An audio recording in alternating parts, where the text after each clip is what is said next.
I think he's consciously thinking about what it is that we want to do that will allow us to be successful in the long run, and he's trying his darndest to buy into it. He was one of the few guys from last year's team that kind of stayed with you. As you guys kind of built the relationship, what kind of, instruction did you give him about the type of leadership you kind of wanted to see from him as he grew into this role? There's three players that can never have a bad day. It's the head coach, the point guard, and the best player on the team. And if you're one and the same, those other two, then you can't. And so every day he has to compete at a level that is without question to the rest of his team. And I think what I've seen from him from the moment I got here is he's got a tremendous work ethic. And because of his work ethic and because of both he and Ish's loyalty, taking him out to eat and stuff, I just told him, I said, my goal is to put a team together that will, give him the opportunity to play in the NCAA tournament. His response was that, Coach, it doesn't matter if we have 6 freshmen out there with me. Kimba took a bunch of young guys to a national championship, and that was his response. And so I got to let him, the growth for him moving forward and continued growth is that to him to know that he's not out there with a bunch of freshmen, that he's got some other guys out there that are really good. And so when the game is on the line, it's not all on his shoulders. And so that's the growth process of the decision making going through. But he's been tremendous.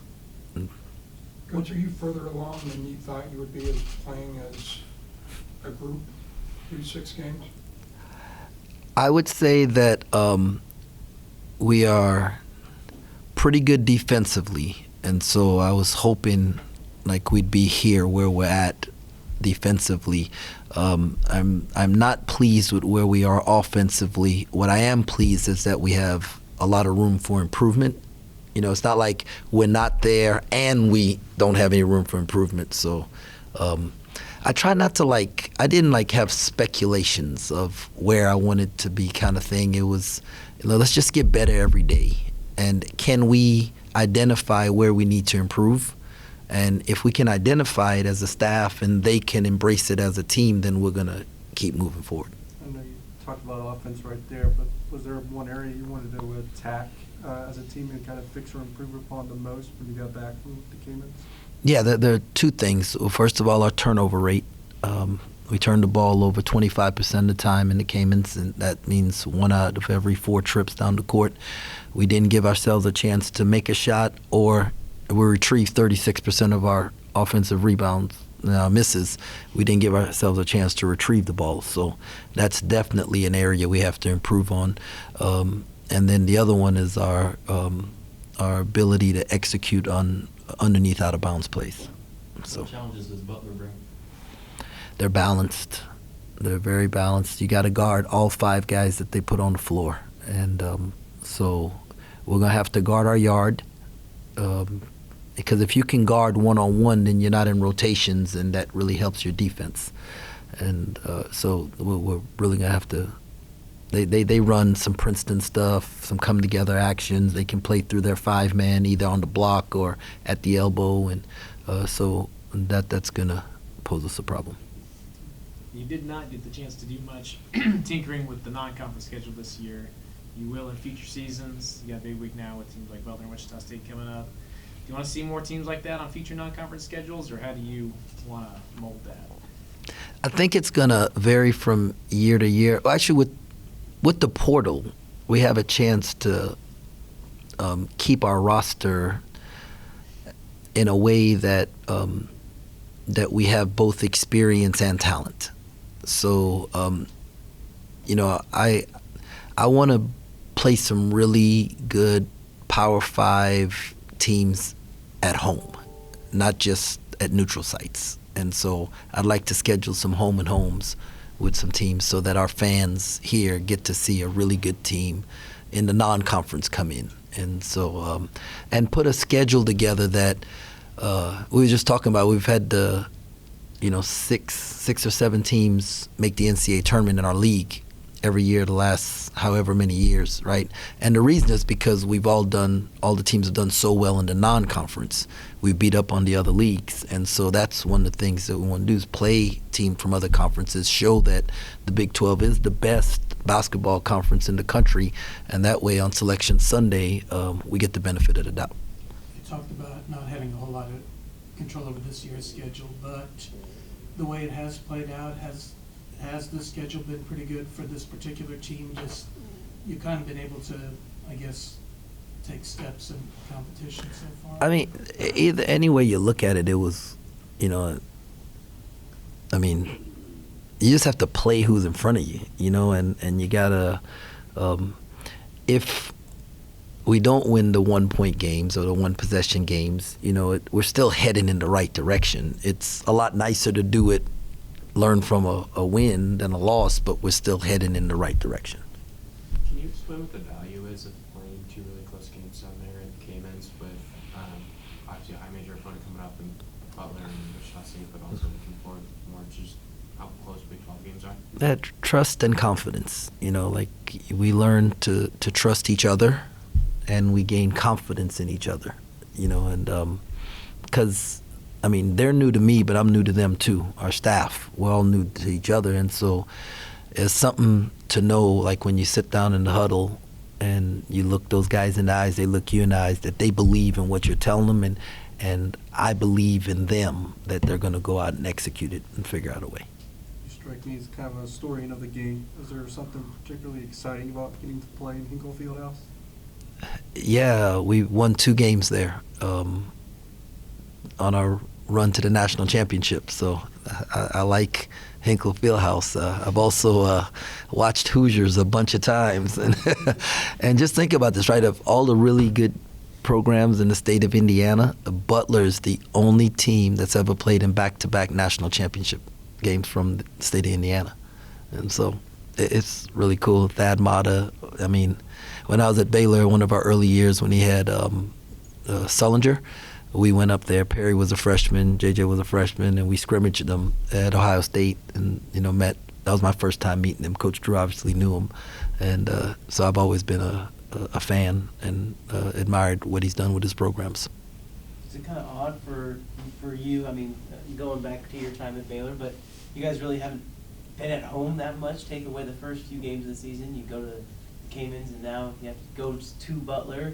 Feels like on Saturday you haven't played a home game in forever. Yeah, but I mean, from the time we got here, all we've talked to the guys about is what it takes to win on the road. And, I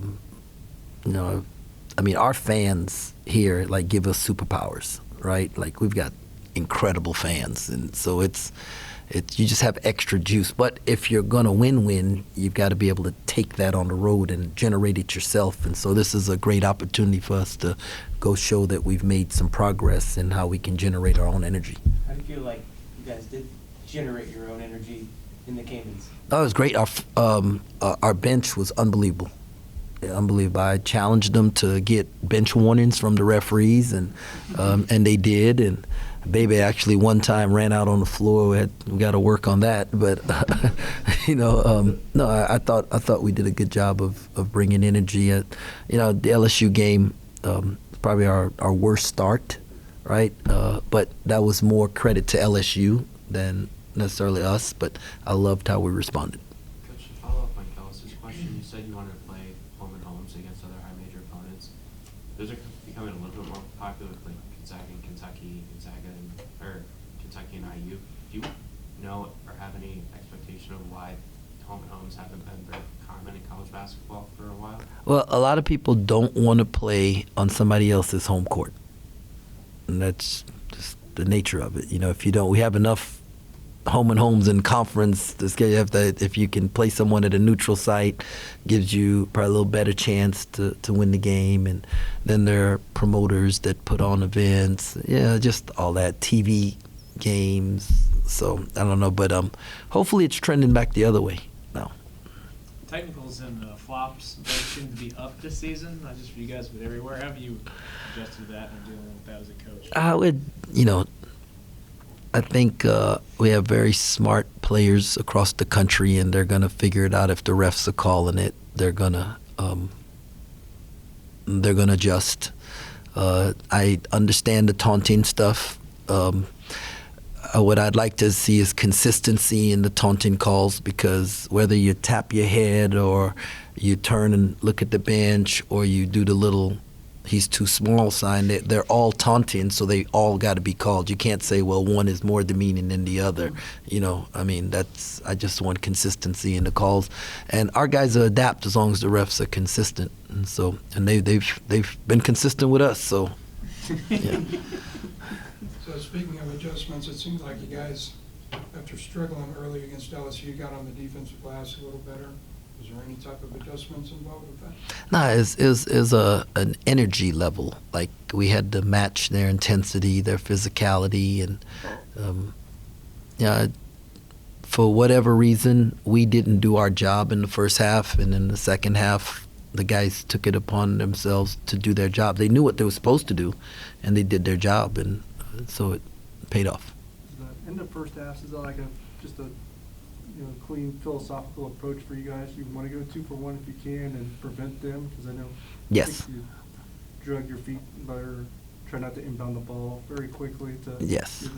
Yeah, there are a few coaches who want to go 2 for 1, and we would like to do it, and we like to prevent the other team from being able to get that second shot also if we can.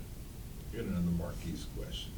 When you went back, Coach, and rewatched the tape, specifically the final game of the Caymans, what specifically impressed you most about Marquise's performance? His willingness to throw the ball to Keontae on the last play.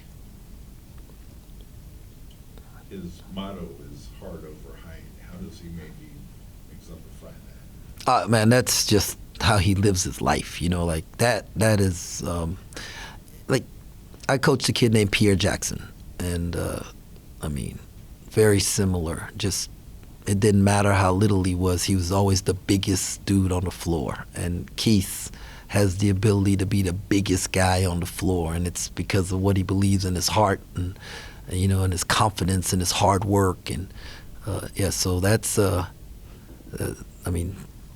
I love him for that. And I say all the time, everybody's greatest strength is also their greatest weakness. That's why at the end of the game, when we called timeout, Huddle said, "This is what we're going to run," and he went out there and ran it. Like, he didn't frown his face. He did what he needed to do to put our team in a situation to win the game, and it worked out.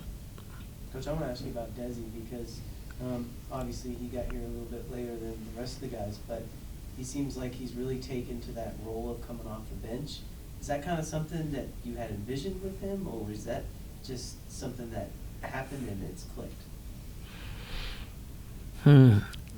I think, just being real transparent, Desi would prefer to start, right? And but I love the fact that we can bring that kind of experience off the bench, and then we change gears when he comes in, and he can come in for either one of the guards or one of the wings, and we can play 3 guards. So I like that versatility, and for Desi's future and his career, for him to show that he can embrace being a guy who comes off the bench, because at his next stop, whatever level it is, it's going to pay dividends for him, showing that he's the kind of guy who can embrace whatever role they give him and come off the bench and make it more valuable moving forward.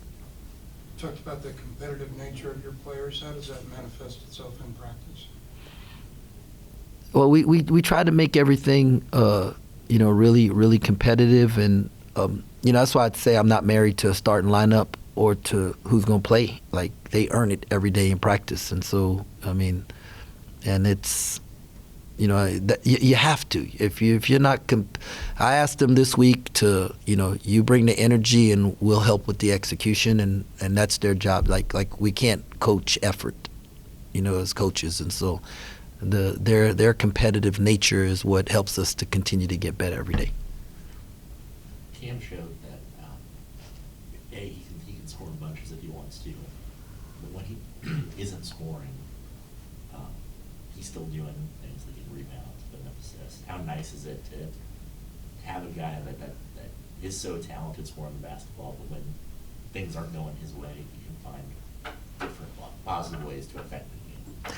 Well, it's only been recently that this phrase about a two-way player has come up, because, like, I know in football, like, you know, you have an offense and you have a defense, and they're all on the field at different times. But in the game of basketball, like, the same 5 dudes have to go up and down the floor, so everybody's always had to be a two-way player.